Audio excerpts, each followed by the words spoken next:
Plato invented Atlantis as a cautionary tale, and we've spent 400 years hunting for it. But here's what's fascinating. The obsession tells us far more about ourselves than about any sunken city. People desperately want lost civilizations to exist. We want proof that grandeur can vanish overnight. We want mystery where evidence won't cooperate. And that hunger has shaped archaeology, pseudoscience, and pop culture in ways that are genuinely strange. So let's walk through the evidence and the wishful thinking that built the Atlantis legend. We're counting down from 10 to 1, and by the end, you'll understand why this myth refuses to die. Number 10, the Minoan collapse. Around 1600 BCE, the island of Santorini in the Aegean erupted so violently it nearly destroyed itself.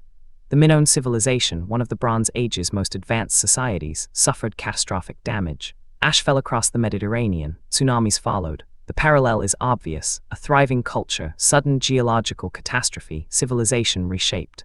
Atlantis hunters seized on this immediately. But here's the irony: the Minoans didn't vanish. They adapted, rebuilt, and persisted for centuries. No sunken continent required. Number 9, Plato's dialogues themselves. Written around 360 BCE, the asterisk Timaeus asterisk and asterisk Critias asterisk introduce Atlantis as a perfect society that grew arrogant and sank into the ocean in a single day and night.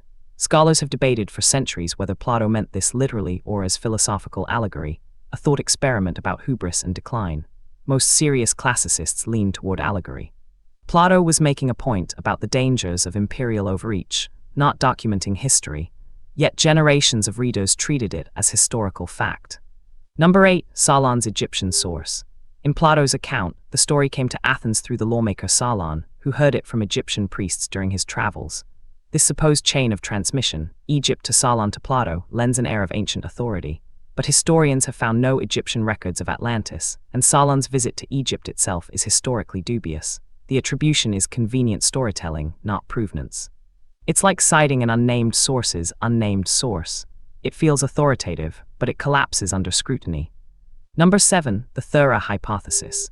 In the 1960s and 70s, geologists and archaeologists proposed that the volcanic island of Thera, modern Santorini, inspired the Atlantis myth through Minoan intermediaries. The explosion was real. The cultural disruption was real. But the theory still requires Plato to have access to garbled, multi-generational accounts of a geological event from centuries prior. It's creative scholarship. But it's speculation dressed as explanation. Number 6, the Mediterranean candidates. Over 200 locations have been proposed as the real Atlantis. Crete, Cyprus, Sardinia, the Azores, each proponent finds striking parallels. A coastal city, a harbor, a sudden disappearance. But pattern matching is easy when you're searching. Confirmation bias is the unofficial sponsor of Atlantis research. You find what you're primed to see. The sheer number of contradictory candidates proves none of them actually fit. Number 5, the pseudoscientific boom of the 1800s. As geology and archaeology matured as disciplines, Atlantis became a magnet for fringe theories. Lemuria, a now disproven hypothetical continent, was invoked to explain similarities between African and Asian fauna. Atlantis filled the same explanatory gap for human civilization. These ideas persisted because they satisfied a need. They explained gaps in the archaeological record without requiring patience or evidence. They promised shortcuts to understanding. Number 4, the occultists' Atlantis. By the early 1900s, Atlantis had escaped archaeology entirely and entered the realm of mysticism. Madame Blavatsky, founder of Theosophy, claimed past-life memories of Atlantean civilization. Edgar Cayce, the sleeping prophet, channeled detailed descriptions while in trance. Neither produced verifiable evidence, but both built devoted followings. Atlantis became less about history and more about spiritual authority. It became whatever believers needed it to be. Number 3, the lost continent fallacy. A widespread assumption held that if a civilization was advanced, it must have left monumental ruins or written records. Atlantis advocates reason backward. If we can't find evidence, it must be underwater or buried. But archaeology has taught us that civilizations leave variable traces. Some thrive and leave little. Others collapse and disappear almost entirely. Absence of evidence isn't evidence of a lost supercivilization. It's just absence. Number 2, the modern sonar searches. In recent decades, underwater exploration technology improved dramatically. Sonar, submersibles, satellite imaging, all tools that could theoretically detect a sunken city. Numerous expeditions have scanned the Mediterranean and Atlantic floors. None have found Atlantis. Some have found shipwrecks, geological features, or ruins of known civilizations. But no evidence of Plato's account. The technology exists to find it. The technology simply hasn't, because there's nothing to find. And that brings us to number 1, why the myth endures despite the evidence, or lack thereof. Atlantis persists because it speaks to something deeper than history. It's a story about civilization's fragility, about hubris punished, about knowledge lost forever. Every generation reinterprets it through its own anxieties. The Victorians saw evolutionary progress. Cold War readers saw nuclear annihilation. Modern audiences see climate catastrophe. Atlantis is a mirror. We project our fears onto Plato's fictional city and call it archaeology.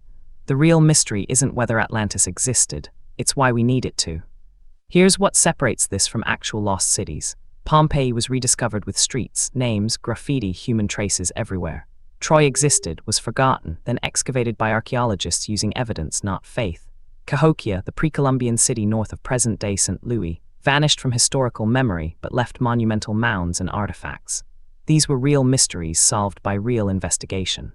Atlantis remains unsolved because it was never lost, it was never there. And that's not a failure of archaeology, it's a success of honesty. So the next time you encounter a documentary or article claiming to have finally found Atlantis, ask yourself, where's the peer review? Where are the artifacts? Where's the publication in a respected archaeological journal? Sensational claims about lost continents make for compelling television. They make for poor science. The real story, about how mythology shapes our understanding of the past, about how we fill gaps with desire rather than evidence, is stranger and more instructive than any fiction Plato invented. Subscribe for more deep dives into history's greatest myths, the disasters we thought we understood, and the strange truths hiding in plain sight. Subscribe for a new unsolved mystery and debunked legend every week.